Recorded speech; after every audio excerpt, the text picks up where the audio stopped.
আসসালামু আলাইকুম। পল্লবী মহিলা ডিগ্রি কলেজে আয়োজিত অনলাইন ক্লাসে সকলকে স্বাগত। আমি মোহাম্মদ সাফায়েত হাসান, প্রভাষক, ফিনান্স, ব্যাংকিং ও বিমা। আজ আমি তোমাদের মূলধন বাজেটিংয়ের কৌশলের যে বোর্ডের কোশ্চেন নিয়ে করার কথা ছিল, সেই কোশ্চেন নিয়ে আজকে আমি আলোচনা করব। আমি সর্বপ্রথম ধন্যবাদ জানাচ্ছি মহান আল্লাহ তাআলাকে, যিনি এই করোনা মহামারীর সময় আমাদেরকে সুস্থ সবল রেখেছেন। আমি আরও ধন্যবাদ জানাচ্ছি আমাদের অধ্যক্ষ মহোদয়, উপাধ্যক্ষ মহোদয়, অনলাইন ক্লাসের সাথে সংযুক্ত সকল শিক্ষক মণ্ডলী ও ছাত্রীবৃন্দ, সবাইকে আমার সালাম জানিয়ে আজকের মতো আমি আমার ক্লাস শুরু করছি। আজকে মূলধন বাজেটিংয়ের যে কৌশলের যে অঙ্কগুলো ছিল, সেই অঙ্কটা আমি তোমাদেরকে দেখিয়ে দিব। অঙ্কটা প্রথমে আমরা বুঝবো, বোঝার পরে করব।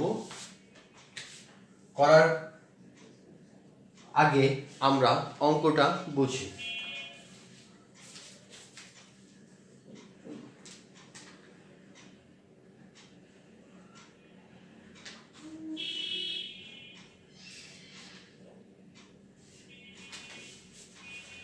এই অঙ্কটা তোমাদের বোর্ড পরীক্ষায় এসেছিল 2002-তে।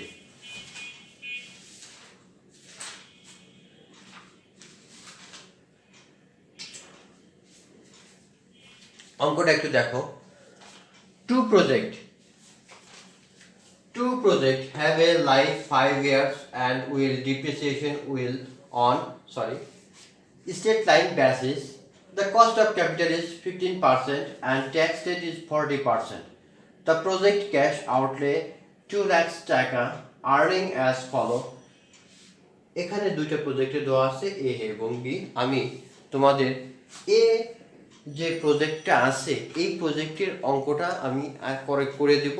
তোমরা একইভাবে বি প্রজেক্টের অঙ্কটা করে আমাকে ইনবক্সে অবশ্যই রিপ্লাই দিবে। তাহলে আমরা দেখি, প্রথম বছরে এই প্রজেক্টে আছে 40,000, দ্বিতীয় বছরে 42,000, তৃতীয় বছরে 70,000, চতুর্থ বছরে 80,000, পঞ্চম বছরে 70,000। বি প্রজেক্টে আছে দেখো 40,000, 45,000, 40,000, 85,000, 50,000। তাহলে find out pay back period, AAR accounting rate of return on investment, NPV এবং পিআই অর্থাৎ প্রফিটেবিলিটি ইন্ডেক্স। তোমরা একটু অঙ্কটা একটু ভালো করে দেখো, 1 মিনিট, তারপর আমি অঙ্কটা করে দিচ্ছি।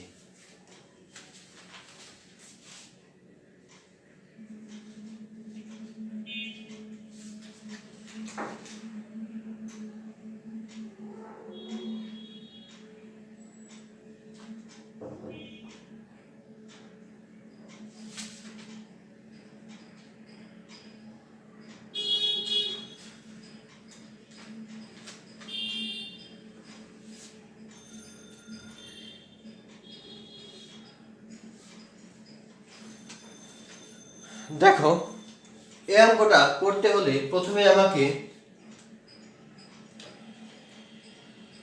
ক্লাস 2 লেকচার অনুযায়ী বা দেখা গেছে পে ব্যাক পিরিয়ডে যখন আমরা অঙ্কটা করেছি, তখন আমরা একটা জিনিস অবশ্যই জানতাম। উই নো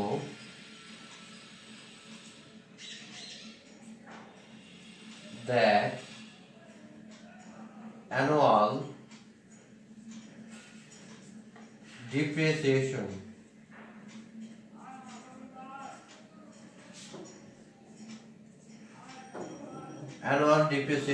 সমান cost minus salvage value divided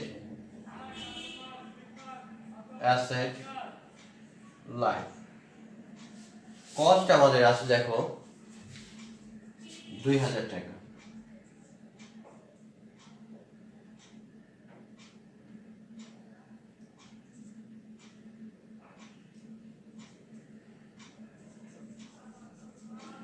cost আছে কত? 2 লাখ টাকা। মাইনাস সেলভেজ ভ্যালু যেহেতু স্ট্রেট লাইন বেসিস, তার মানে 5 বছরের ভিতরে শেষ হয়ে যাবে, তাহলে এখানে আসবে 0 ভাগ অ্যাসেট লাইফ 5 ইয়ার্স, 1 2 3 4 5, অর্থাৎ 5 বছরে এটা শেষ হয়ে যাবে। এখানে উল্লেখ করা আছে 5 ইয়ার্স। এখন আমরা যদি এটাকে ভাগ করি তাহলে অ্যান্সার পাই কত? 40,000 টাকা। অর্থাৎ এই অঙ্কে আমাদের অ্যানুয়াল ডিপ্রিসিয়েশন আসছে 40,000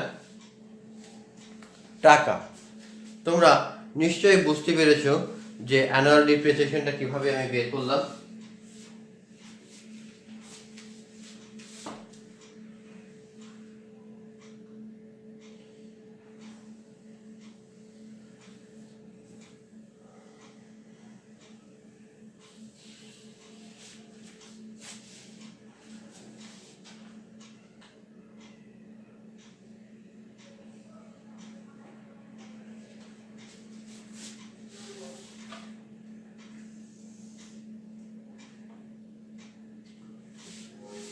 এখন আমরা বের করব টেবিল ফর ক্যালকুলেশন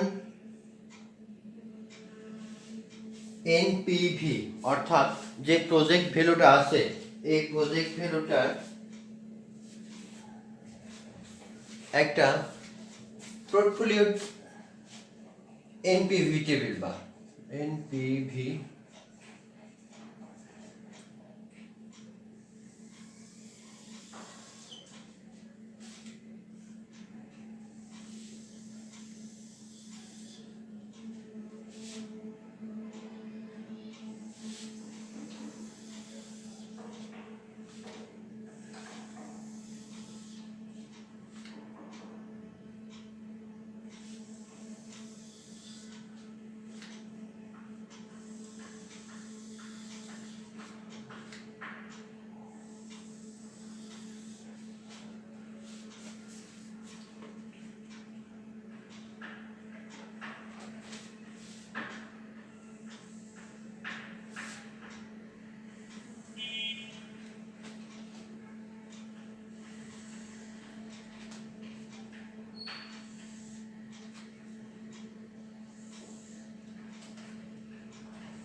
তোমরা দেখো, প্রথমে আমরা দেখতে পারি ইয়ার, তারপরে cash flow after cash flow tax, তারপরে আছে ডিপ্রিসিয়েশন,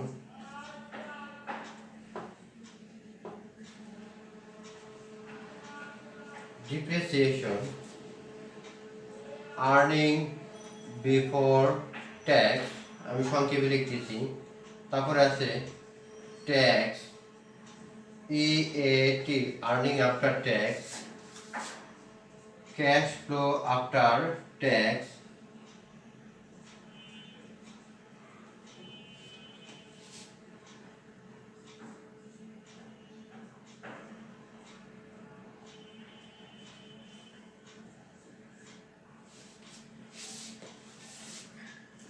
আমরা এখন আরেকবার তোমরা একটু বুঝো। দেখো, প্রথমে ইয়ার, তারপরে ক্যাশ ফ্লো, তারপর depreciation, earning before tax, earning after tax, cash flow after tax, CCF, PV and PV, লাস্টেরটা পিভি বের করবো। তাহলে যেটা আমরা 5 বছরে করছি, তাহলে আমরা 1 2 3 4 5 ক্যাশ ফ্লো, এই এনপিভি টেবিলটা আমরা এর মাধ্যমে করব। তোমাদেরকে আগেই বলছি, এনপিভি টেবিল এ প্রজেক্ট।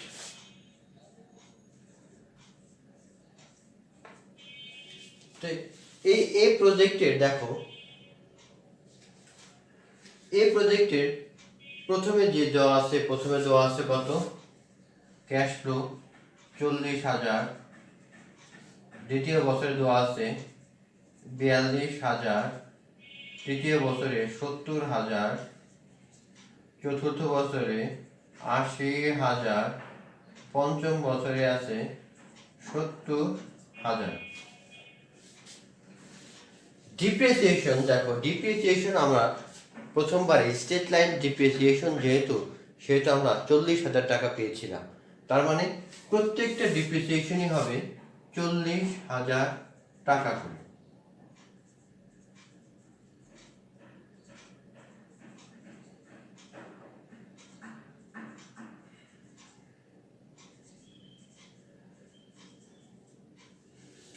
তারপর দেখো আর্নিং বিফোর ট্যাক্স।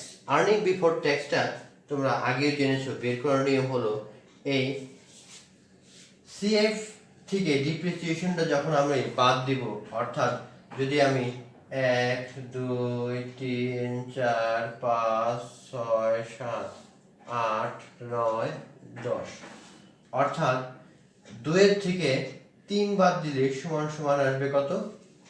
4। তার মানে যেহেতু 40,000 থেকে 40,000 বিয়োগ দিলে তখন এটা আসবে 0। যেহেতু আমার ইনকাম 0, তাহলে আমার ট্যাক্স রেটটাও থাকবে 0। আর্নিং ইএটি, আর্নিং আফটার ট্যাক্সটাও থাকবে 0। কিন্তু সিএফএফটি অর্থাৎ যে ডিপ্রিসিয়েশনের টাকাটা ছিল সেটা আমরা এখন এখানে যোগ করব 40,000 টাকা।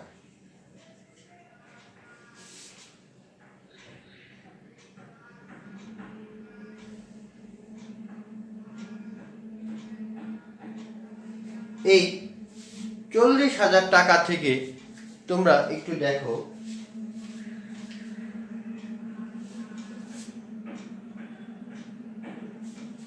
এখন ক্যাশ ফ্লো, কিউমুলেটিভ ক্যাশ ফ্লোটা হবে 40,000 টাকা, পিভি 15%।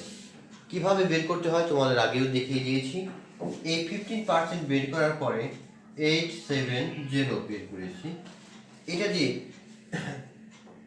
এটা দিয়ে যখন আমি এটাকে গুণ করব, তখন আমি পাবো 34,800 টাকা। অর্থাৎ এই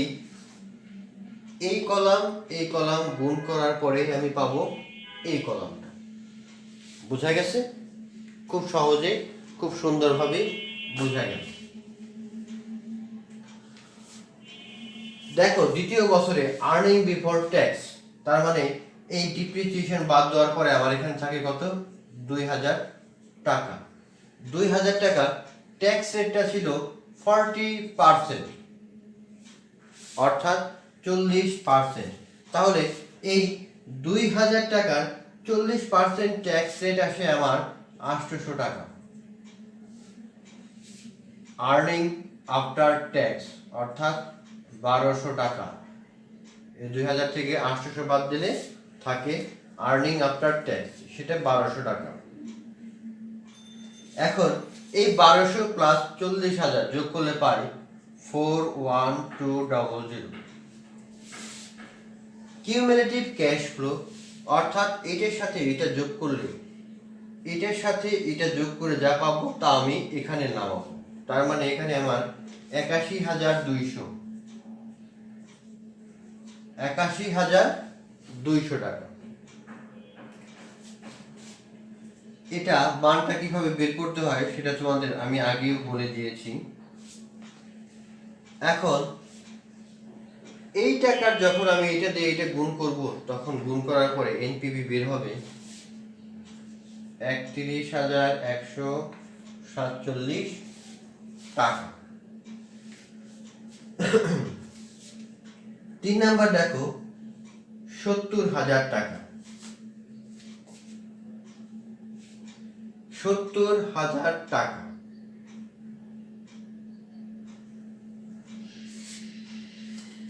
এই 70,000 থেকে 40,000 বাদ দিলে থাকে 30,000 টাকা। 30,000 টাকার 40% আসে 12,000 টাকা ট্যাক্স রেট।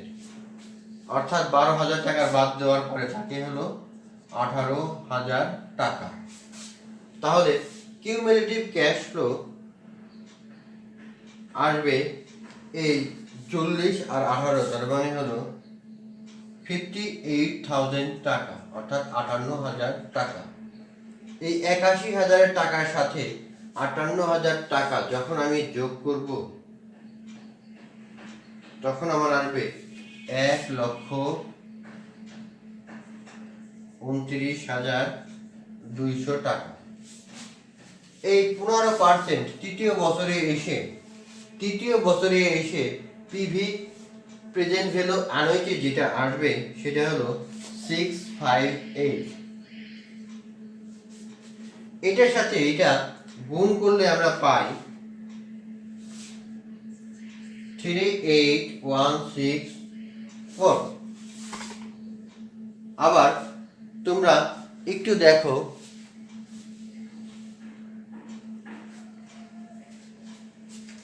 চতুর্থ বছরে ক্যাশ ফ্লো থেকে ডিপ্রিসিয়েশন বাদ দিলে আমরা 40,000 টাকা পাচ্ছি। 40,000 টাকার ট্যাক্স রেটটা কত আসে? 40% ট্যাক্স রেট আসতেছে 16,000 টাকা। বাদ দেওয়ার পরে আমরা পাচ্ছি 24,000 টাকা। এই 24,000 সাথে 40,000 যোগ করলে 64,000 টাকা আমরা পাই।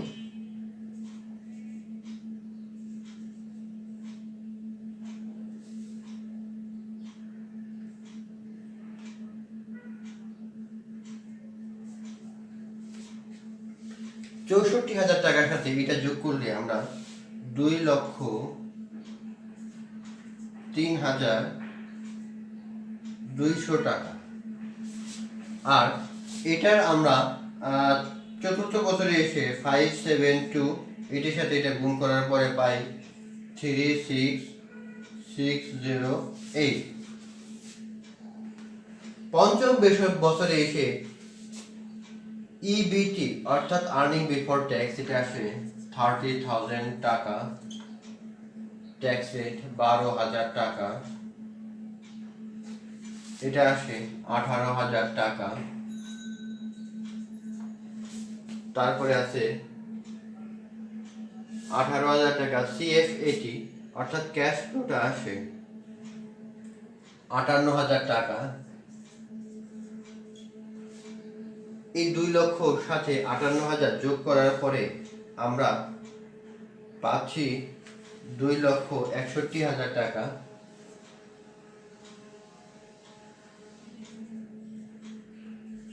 $2,61,200 টাকা। এটার সাথে আমরা প্রেজেন্ট ভ্যালু অ্যানুইটি যেটা বের হবে সেটার সাথে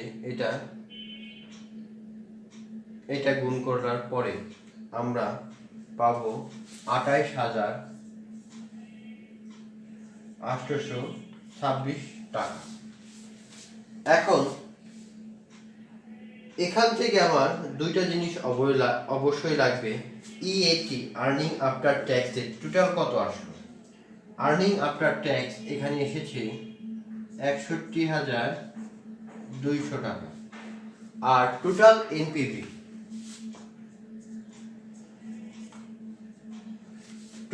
এনপিভি এসেছে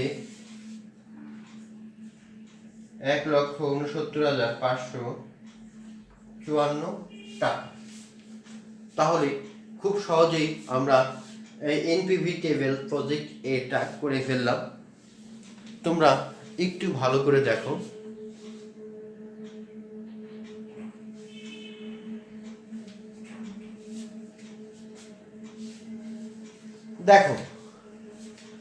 যেহেতু আমরা এনপিভি করব, এনপিভি কত বছরে আমাদের টাকাটা উঠে এসেছে?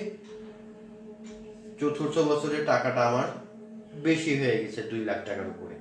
তাহলে এখানে আমার এটা আসবে তৃতীয় বছরে, এটা হবে আমার সি, কারণ কিউমুলেটিভ ক্যাশ ফ্লো যেটা সি দেওয়া আছে সেটা এখানে অর্থাৎ প্রিভিয়াস বছরে যে কিউমুলেটিভ ক্যাশ ফ্লো সেটা দেওয়া আছে সেটা, আর এটা পরবর্তী বছরের ক্যাশ ফ্লো, এটা হবে ডি।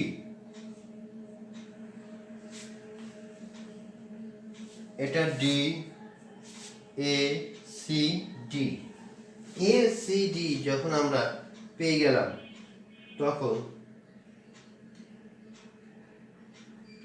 আমরা প্রেজেন্ট ভ্যালু বা পেব্যাক পিরিয়ডটা খুব সহজেই বের করতে পারব। তাহলে আমরা সূত্র এখন লিখব। দেখো, আমি উপরেটুকু মুছে দিলাম, তোমরা ভালো মতো নিশ্চয়ই দেখেছো।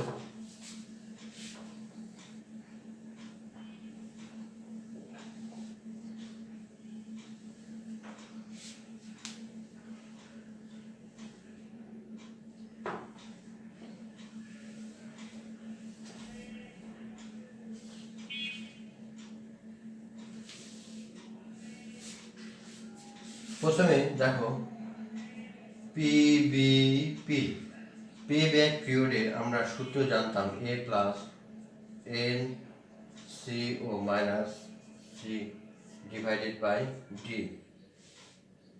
তার মানে কি, আমরা পেয়েছিলাম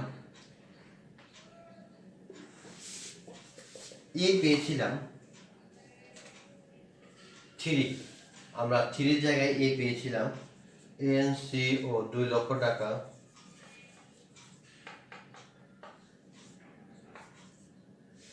তারপরে আছে সি 1,39,200 টাকা ছিল, ডি ছিল 64,000 টাকা। তাহলে আমরা এখন মান বসাই। 3 প্লাস 2 লক্ষ টাকা 1,39,200 টাকা ডিভাইডেড বাই 6। আমরা খুব সহজে এর মানটা বসিয়ে দিলাম। বসানোর পরে তোমরা এখন একটু দেখো, এটার অ্যান্সারটা বের হয়েছে ক্যালকুলেশন করার পরে 3.95 ইয়ার। খুব সহজেই তোমরা বাসায় বসে ক্যালকুলেটরের মাধ্যমে ক্যালকুলেশন করতে পারবা। এখন আমি পরবর্তী যেটা আছে এআর সেটা আমি দেখিয়ে দিব।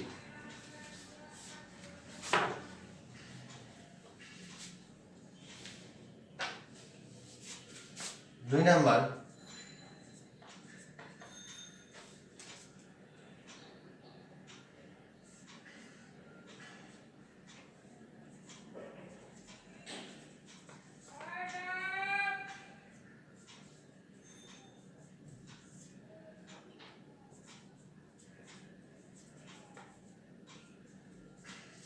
অর্থাৎ average EAT divided by average investment পূরণ 100।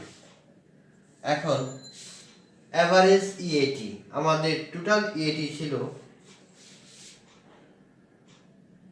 অ্যাভারেজ ইএটি সমান সমান total EAT divided by asset life. Total EAT ছিল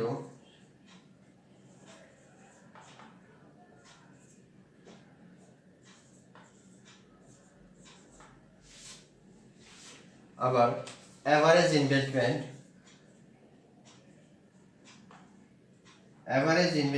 টোটাল ইনভেস্টমেন্ট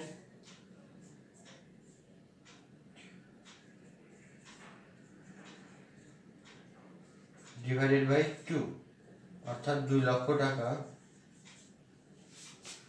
ভাগ 2। দেখো, খুব সহজেই বের হয়ে গেল। আমরা এখন তাহলে মান বসাই।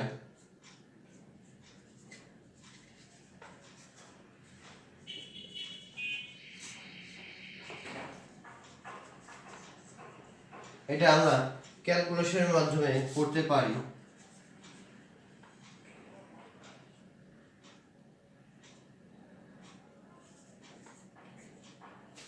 তাহলে এ আর আর অ্যাকাউন্টিং রেট অফ রিটার্নের মানটা খুব সহজে আমরা বের করে ফেললাম। তারপরে আছে আর ও আই, অর্থাৎ রিটার্ন অন ইনভেস্টমেন্ট,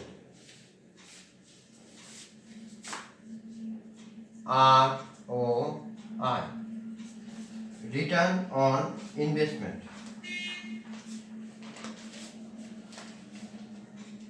এটার সূত্র হলো average EAT divided by total investment. Average investment আমাদের দেওয়া আছে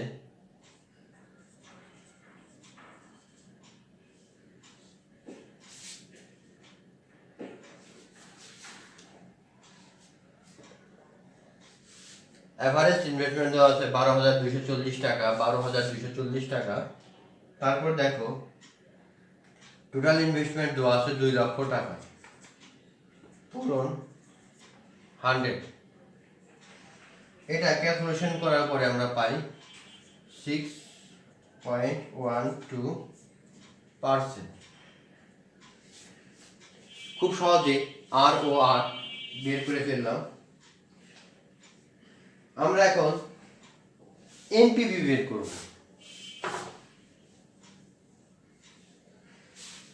তোমরা চার্টটা দেখেই এই অঙ্কগুলো করবা। চার্টের উপরে তোমাদের নেট প্রেজেন্ট ভ্যালু আমরা জানি PV of NCB minus PV of NCO, অর্থাৎ পিভি অফ এনসিবি কত দেওয়া ছিল আমার, ওখানে টোটাল প্রেজেন্ট ভ্যালু বের হয়েছিল 169,545 মাইনাস এটি দেওয়া আছে 2 লক্ষ টাকা। আমি এটা যোগ বিয়োগ করলে মাইনাস ফিগার আসে, তার মানে 3,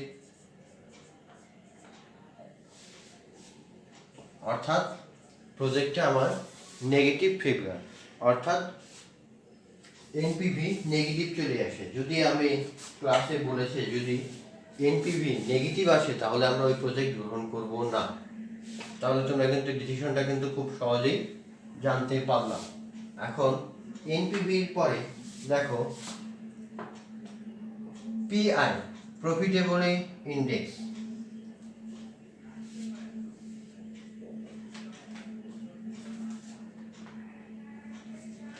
প্রফিটেবল ইন্ডেক্সের সূত্র হলো পিভি অফ এনসিবি,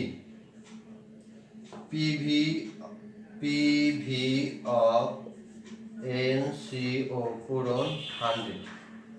দেখো 169,454, আমরা তো মান তো আগেই পেয়েছি, এটা হলো 2 লক্ষ টাকা, পূরণ 100।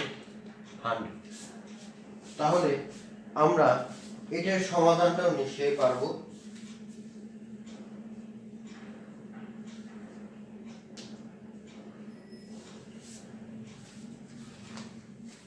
এটা আমরা যদি পাই তাহলে আসে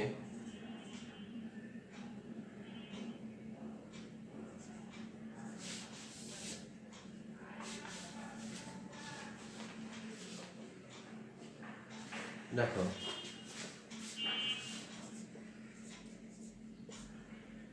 খুব সহজেই আমরা project A, payback period, ROI, accounting rate of return, ROI, NPV, PI খুব সহজেই আমরা বের করে ফেললাম। তোমরা এই বি যেটা আছে কোশ্চেন বি, এই কোশ্চেন বিটা তোমরা বাসায় বসে অবশ্যই করবা। এই অঙ্কটা তোমাদের জাতীয় বিশ্ববিদ্যালয় 2000 সালে এসেছিল। তাহলে এই অঙ্কটা খুবই কমন, বাসায় একটু ভালো করে দেখবা। এই অঙ্ক দেখতে দেখা গেছে যে এই পেব্যাক পিরিয়ডের যে অঙ্কগুলো আছে এই অঙ্কগুলো তোমরা ইজিলি ভাবে পারবা। আমি এখন পরবর্তী 2 নম্বর অঙ্ক নিয়ে তোমাদের সামনে হাজির হব।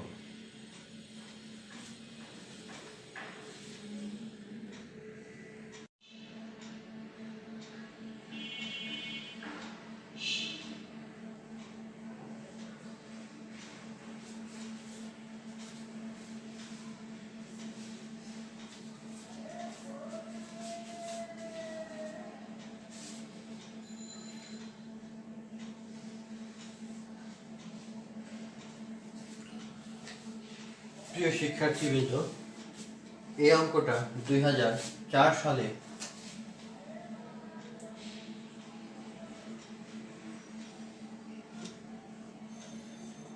ন্যাশনাল ইউনিভার্সিটিতে এসেছিল। আমি এখন এই অঙ্কটা সুন্দর একটা সমাধান করে দেব। অঙ্কটা আগে আমরা পড়ব, পড়ার পরে বুঝবো, বোঝার পরে আমি অঙ্কটা করে দেব।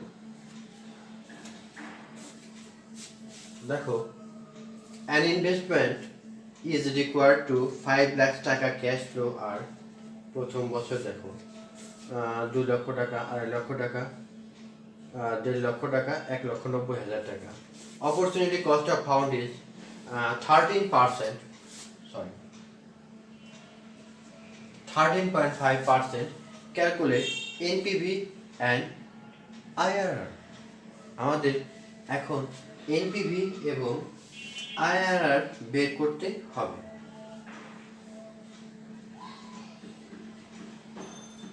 তাহলে প্রথমে আমরা কি বের করব? এনপিভি। তাহলে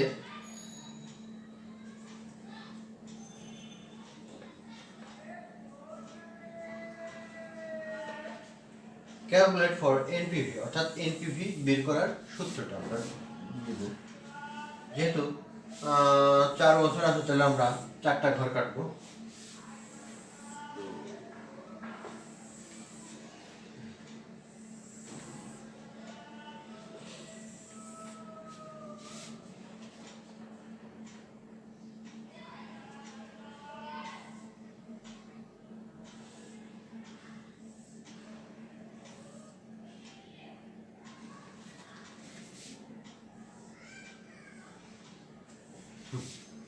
হয়ে গেছে।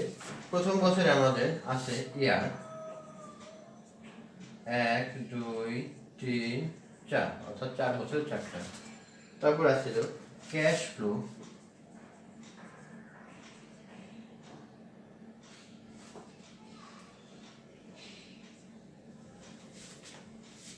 ক্যাশ ফ্লোটা আমরা লিখে নিই 2 লক্ষ টাকা, 2.5 লক্ষ টাকা,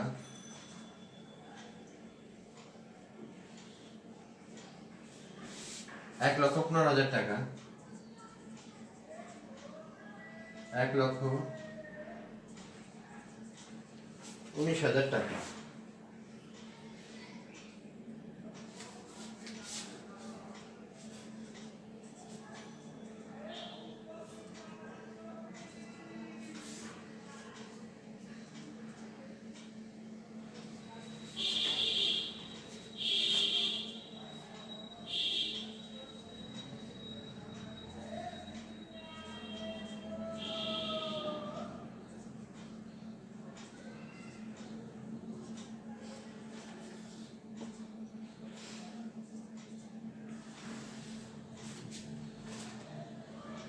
কিউমুলেটিভ ক্যাশ ফ্লো যে 13.5% যা আসে তা আমি একেবারে লিখে দিলাম।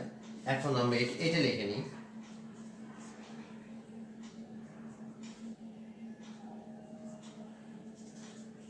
যেহেতু আমার আইআরআরটা বের করতে হবে, আইআরআর বের করার সময় আমরা যেটা লোয়ার রেট এবং হায়ার রেট যেটা ব্যবহার করব আমরা, সেটা আমরা বের করে নিচ্ছি। 20, আমি 20 আর 25 ধরেই করব।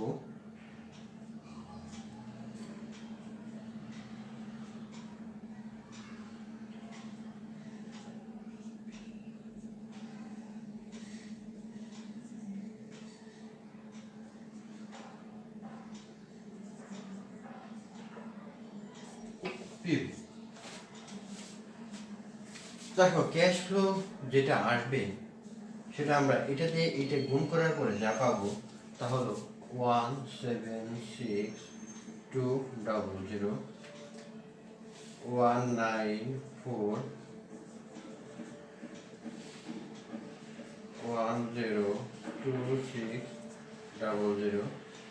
এটা দিয়ে গুণ করার পরে আমরা পাচ্ছি 114570। এখন PVIF আমি যেটা ধরে নিয়েছি কত পার্সেন্ট, 20%। কীভাবে বের করতে হবে তোমাদের পূর্বের ক্লাসে আমি সেটা ভালো মতো শিখিয়ে দিয়েছি, তোমরা একটু দেখো।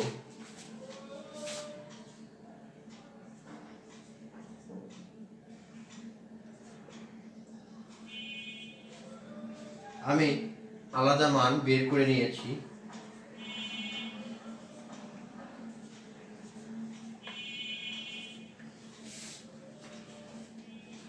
এটা দিয়ে এটা গুণ করার পরে আমরা যা পাবো এখন তা আমি এখানে লিখে দিচ্ছি, তোমরা ক্যালকুলেটরের মাধ্যমে করে নিও।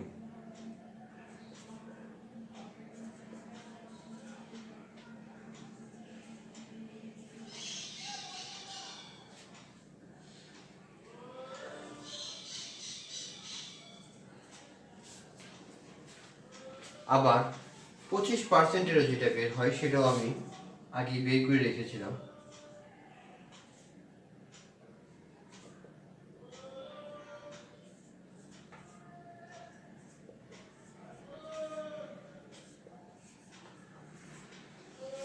এটা দিয়ে এটা গুণ করার পরে আমরা যা পাবো তা আমি লিখে দিচ্ছি।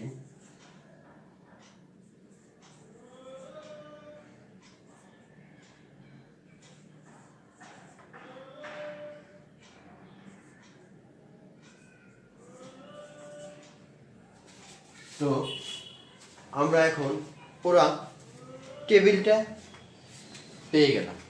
টেবিলটা আরেকটা বুঝে দেখা গেছে যে 4টা বছর আছে, 4টা বছরের আমাদের CFAT দেওয়া আছে 2 লক্ষ টাকা, 2.5 লক্ষ টাকা, 1.5 লক্ষ টাকা, 1,90,000 টাকা।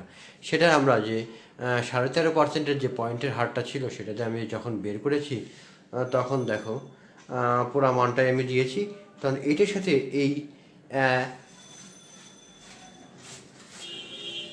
এটা যদি আমি 1 2 3 দিই তাহলে 2 আর 3 গুণ করে আমি 4 মার্ক পেয়েছি, 4-এর মান পেয়েছি। তার মানে এটা আমি গুণ দিয়ে সহজেই আমি পেলাম।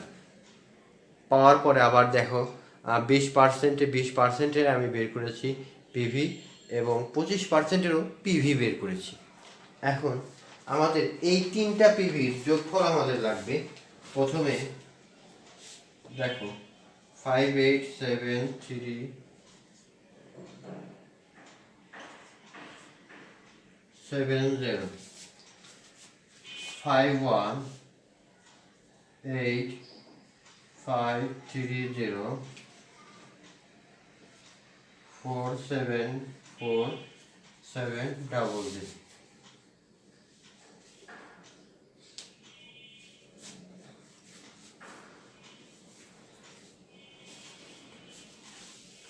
এখন আমরা ইজিলি ভাবে এনপিভি ক্যালকুলেশন করতে পারব।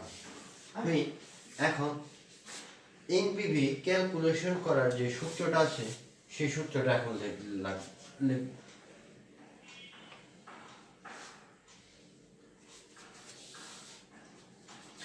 সুতরাং এনপিভি সমান সমান আমরা জানি PV of NCO minus PV NCB of NCO PV of NCB অর্থাৎ 5 লক্ষ টাকা, সেটা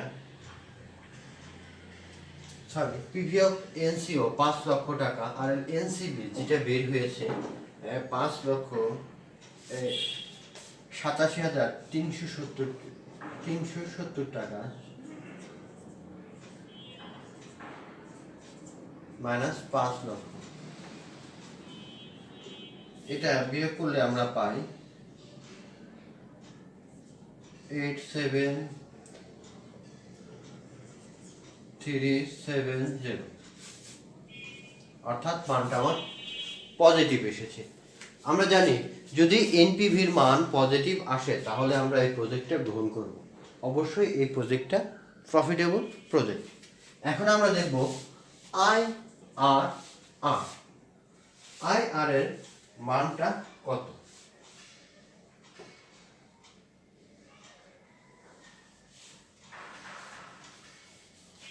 তাহলে প্রথমে IRR এর মানটা আমরা লিখি। IRR সমান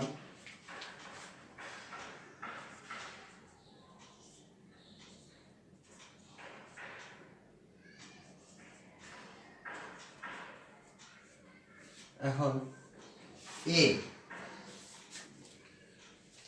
এ মানে lower discount rate. Lower discount rate আমি ধরেছিলাম 20%। বি হায়ার ডিসকাউন্ট রেট আমি ধরেছিলাম 25%। তারপরে আছে C NPV of lower discount rate, অর্থাৎ যেটা lower discount rate, NPV of lower discount rate যেটা বের হয়েছিল সেটা দেখো 518,530 মাইনাস এনসিও অর্থাৎ নেট ক্যাশ ফ্লো যেটা ছিল সেটা হলো এই 5 লক্ষ টাকা। দেখ এটা বিয়োগ করলে আমরা পাচ্ছি 18530।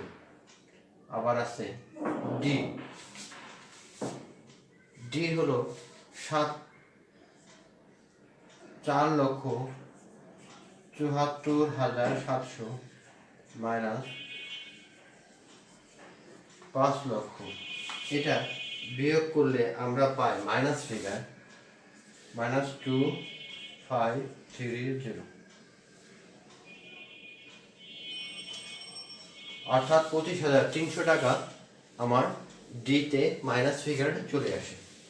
যেহেতু আমরা এখন মানটা খুব সুন্দর মতো পেলাম, এই মান পাওয়ার পরে আমরা এখন মানটা বসাবো। 20% যোগ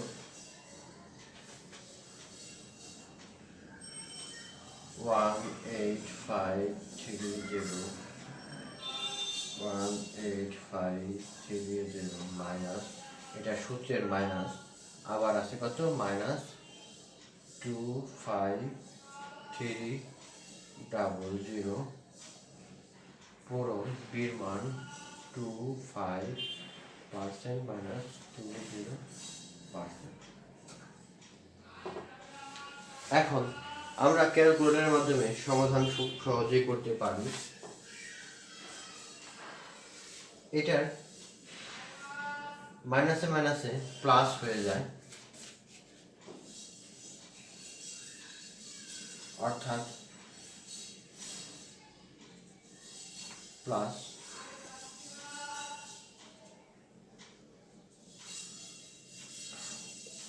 এটা বাদ দেওয়ার পর 5%। আমরা এখন ক্যালকুলেটরের মাধ্যমে সমাধান করলে সমাধানটা আসে 2%, অর্থাৎ গ্রোথ প্রত্যেকটাই আমার পজিটিভ মান বের হয়েছে। তার মানে এই প্রজেক্টে যদি আমি বিনিয়োগ করি তাহলে আমার বিনিয়োগ সার্থক হবে। অর্থাৎ তোমরা অঙ্কটা ভালো মতোই সুন্দর মতোই বুঝলা। তো প্রিয় শিক্ষার্থীবৃন্দ,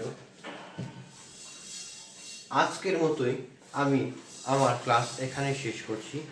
আমি সর্বপ্রথম ধন্যবাদ জানাচ্ছি মহান আল্লাহ তাআলাকে, যিনি এই করোনা মহামারীর সময় আমাদেরকে সুস্থ সবল রেখেছেন। আমি আরও ধন্যবাদ জানাচ্ছি আমাদের অধ্যক্ষ উপাধ্যক্ষ এবং সকল শিক্ষক মণ্ডলী এবং ছাত্রীবৃন্দ সকলকে আমার সালাম ও শুভেচ্ছা জানিয়ে আমি আজকের মতো এখানেই বিদায় নিচ্ছি। আল্লাহ হাফেজ। আশা করি তোমরা ভালো থাকবে, সুস্থ থাকবে। আল্লাহ যেন তোমাদেরকে সুস্থ সবল রাখে, এই কামনায় আজকের মতো এখানেই শেষ করছি। আমি তোমাদের জন্য দোয়া করি, তোমরা আমার জন্য দোয়া করবা। আল্লাহ হাফেজ, ভালো থেকো।